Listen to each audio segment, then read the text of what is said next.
Alright, so I've had a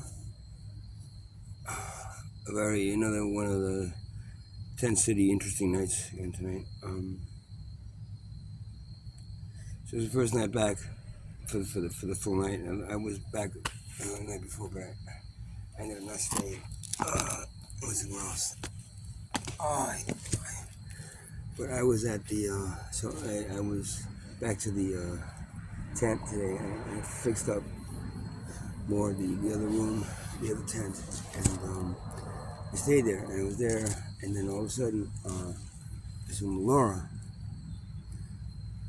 If you remember Laura, I don't know if you remember her. She's an older woman that I believe kind of set me up to get beat up. I have this funny feeling it's her. It's either her or the police, and I'm not sure which of the two. It could have also been Smitty and that whole gang of people back there that don't like me. But for some reason, she had something to do with it. It just. So, but today they moved her to a rooming house or something in Kingsbury, and she's been there for like a week or something, but she keeps on coming back to the tent area, and she was like, oh well, these people are supposed to help me bring some stuff back. Do you mind if I leave a couple of carts of stuff here, and then I'm gonna come back tomorrow morning and pick it up? And tent, okay, go ahead. So she did it, and then these people that are getting us these apartments.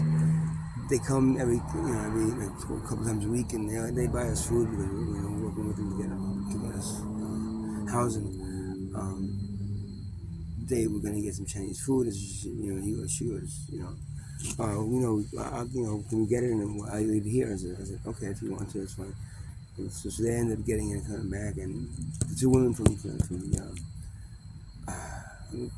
nonprofit that's helping us. Ended up leaving, and she brought back the food now. I've always had a feeling that she was kind of poisoned me a few times, and I have a whole theory behind why she keeps on doing it. That's one of it is. But I have PTSD. When I start feeling something wrong now, it gets to the point where it's almost like choking me. So I started getting this feeling that because then all of a sudden she says, can I just, I'm sorry, my tent is flat now, they flattened it, and I got nowhere to stay, can you mind if I just stay here? I'll just stay outside here.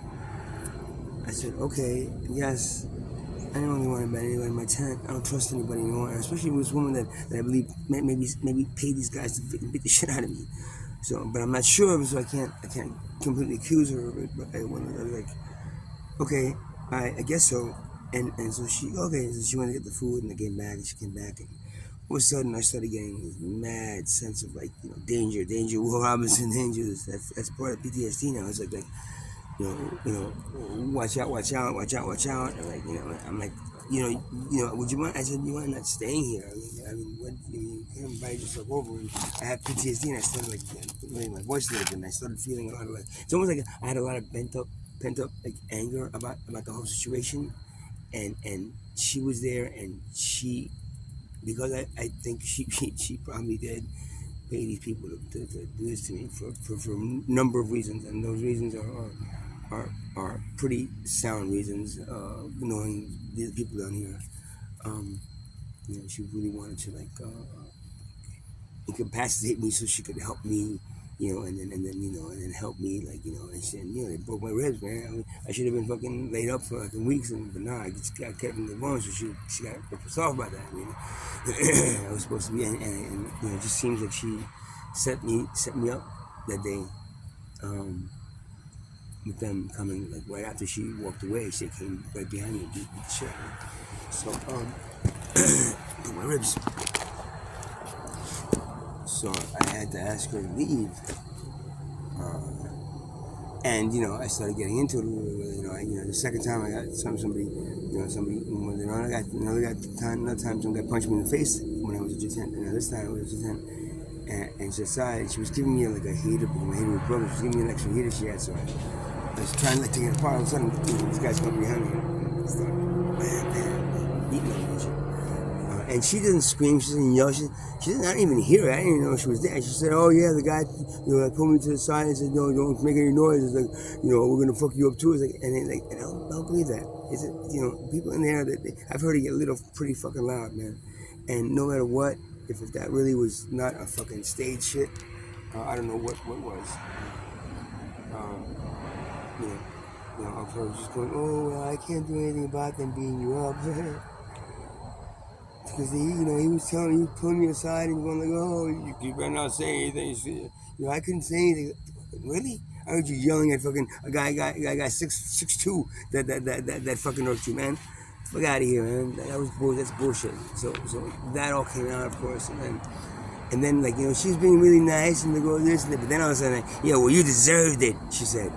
Well, you brought it on. You brought it onto yourself, and there, in that little instance, I saw in that face exactly the person that got those people to do that to me. I saw it.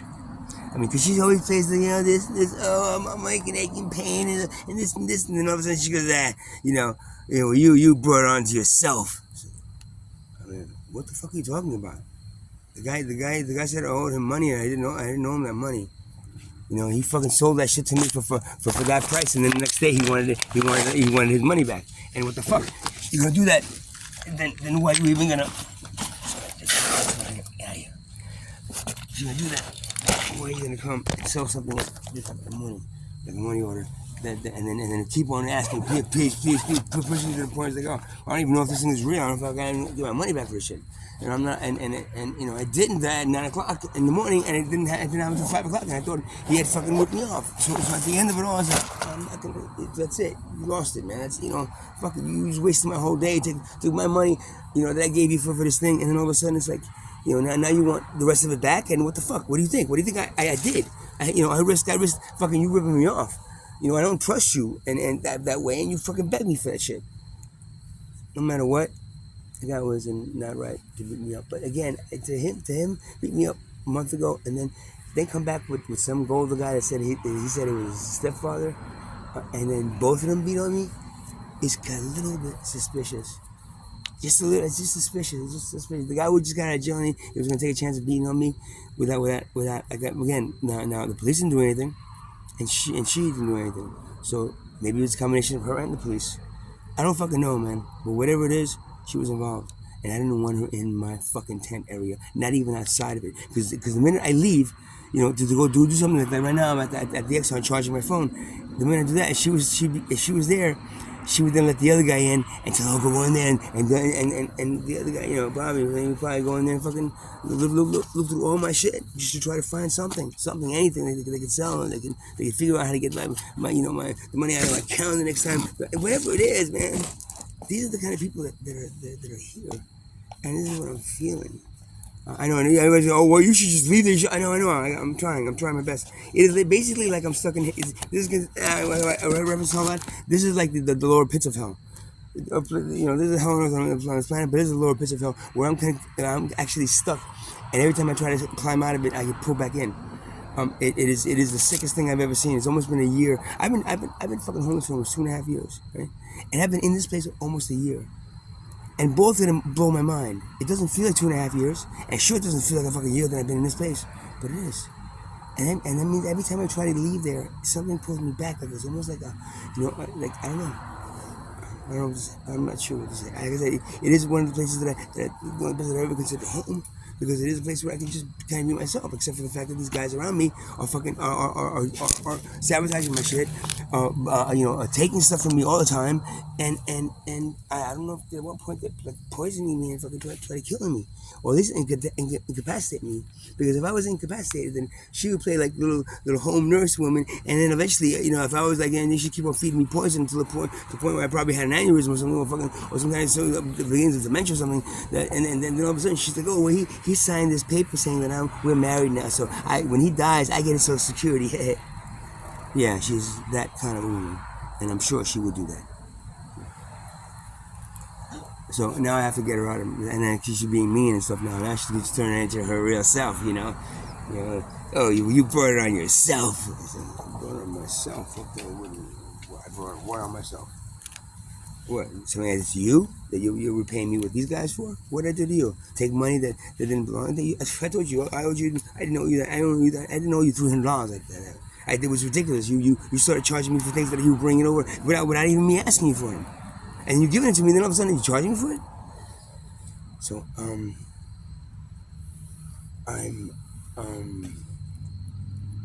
so yeah, I had to, like, and then of course after I threw out, I asked her, I had to throw out. I asked her to leave. I know you can't stay here, and then you can't. Okay, you ate the food here. You were supposed to just bring a car and leave it here, and then leave. And then all of a sudden, that turned into you actually coming back with food and eating it here. And then after that, that came from, oh, can I just sleep outside here? And then yeah, and then when I go out to do something, I have to make sure everything's triple locked. I don't even have locks for that place yet, man. Or I gotta carry everything on me that's any of any kind of value that they would ever they'd be able to take it any shit. And I gotta look for that shit at that point. Oh, I didn't want to do that shit. I mean, again, PTSD sucks, man. PTSD is basically I'm in that tent, and all of a sudden, I love that tent. I used to love that tent. Now I'm like it literally is bringing me back to the first time he beat the shit out of me, and the second time when I came back, and now that the middle tent is completely destroyed, which they probably went there and fucking destroyed it the next day or something when I wasn't there. Now that whole thing. That just brings me back to like this pissed off mood, like that. This revenge seeking human that wants to just go out there and make sure this guy fucking understands and feels the pain that I was feeling. Is what he did to me, and I still feel it. I'm gonna be feeling for the next fucking at least another month and a half, if not longer. As these ribs heal. Sometimes I feel a little better. Sometimes, I mean, I did a little dancing before and it felt like okay, but I couldn't like really go off. I can everything if I do something really different, like I feel it like tightening up and almost like fracturing again. I'm not sure what to do at this point. I'm not. So then I stayed there for a while, and then afterwards I got tired of staying. So now I'm my phone was there, so now I'm at Exxon charging my phone. Uh, having to go back there now and deal with it. And I don't know if they see me leaving now. They're in there fucking going through all my shit looking for something. Anything that they use to fucking or are they going in there for any food that I have exposed or any drinks I have exposed that fucking putting poison in to be able to get me incapacitated? I don't know, man. Are these the kind of people that are in here? Yeah, I can see it in them. I can see it in them. They would do something like that. Yes, for money. Yes. Because to them, money it means everything. Because they don't have it, they need it. And it provides them things that they can't afford. And when you're in there and you're a little bit exposed, even if you're a little bit like sympathetic, they can play on you with these acting skills. That's fucking. I swear they were Academy Award for some of these shit, fucking some of these acting these people are doing. And to the point it hits you at that empathy place.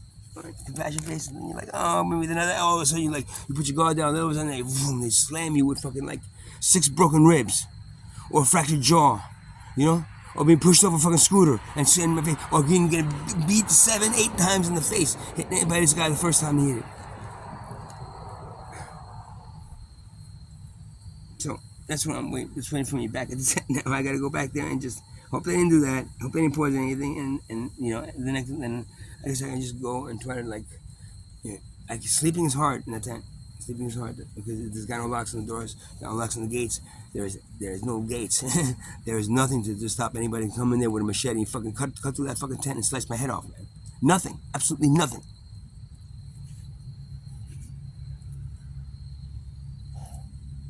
So I'm always sleeping in that place. Is basically, if you do sleep, it's a very light, one eye open, kind of like with a knife in your hand, and if somebody comes at you, just be ready to fucking slice them, kind of a thing.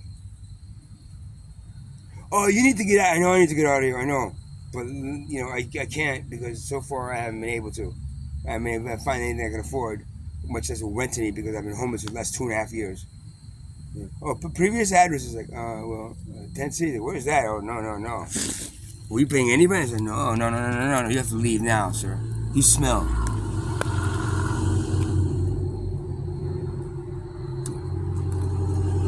That's a great society does. It sticks you into a little pocket of what they label you as, like a stereotype of something, and then you're a homeless tent person. You must smell.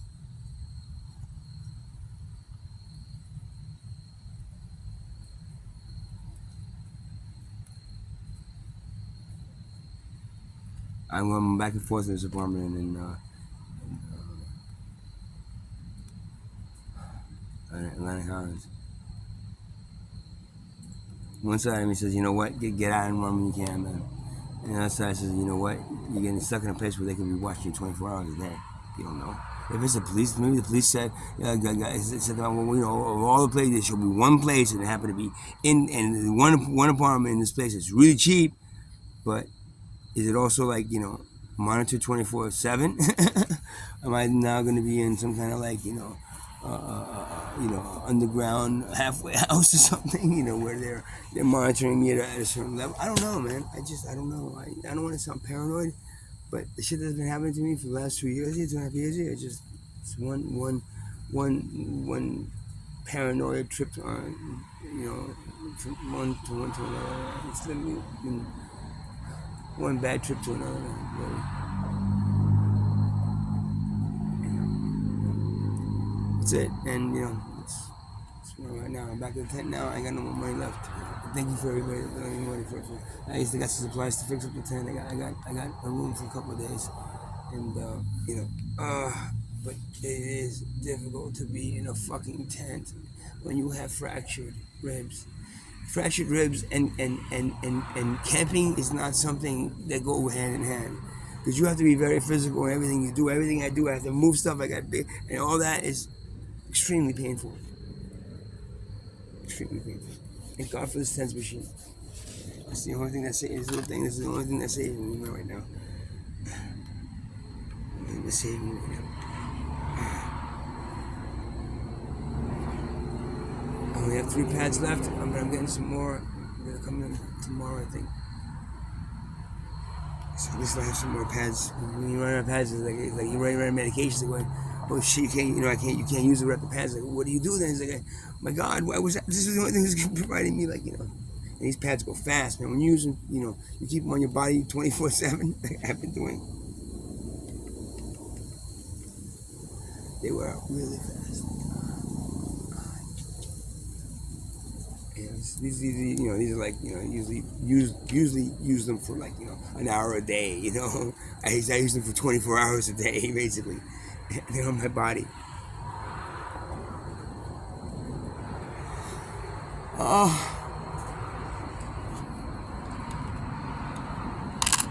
So I think that's it. I'm back in the tent, and you know, back to the stress of you know, some kind of underground war that's happening, that's being waged against me in there, and you know, I don't want to be there. I just want to be home.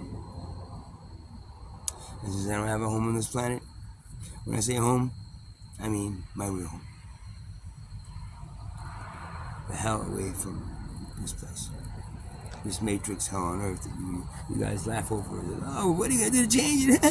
It's what it is, like the matrix. What are you gonna do? Yeah. Keep going. You guys have a good night.